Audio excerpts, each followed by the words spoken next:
Isang malaking tagumpay ang naitala ng mga otoridad sa Sulu matapos batuklasan ang kahon-kahong puslit na sigarilyo na nagkakahalaga ng mahigit 2 milyong piso.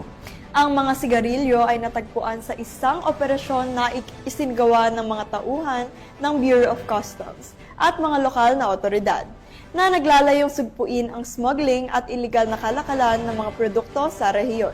Patrolwoman Veronica Lagi sa report.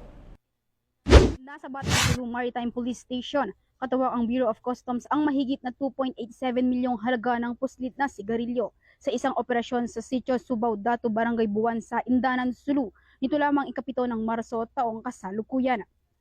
Ayon kay Police Colonel Ervin Glenn U. Provido, Regional Chief ng Regional Maritime Unit BAR, bandang alas 9 ng gabi nang isagawa ang naturang operasyon ng mga operatiba ng Sulu MARPSTA at na-recover ang 50 master cases o 25,000 pakete ng puslit na sigarilyo na may tinatayang halagang 2,875,000 pesos. Nasa kustodiya na ng Sulu MARPSTA ang mga kontrobando para sa dokumentasyon at tamang disposisyon, habang nagpapatuloy pa rin ang isinasagawang investigasyon upang matukoy at mahuli ang mga nasa likod ng smuggling operation. Samantala, patuloy ang otoridad sa pagpapatupad ng batas upang masugpo ang smuggling at iba pang iligal na gawain sa bansa.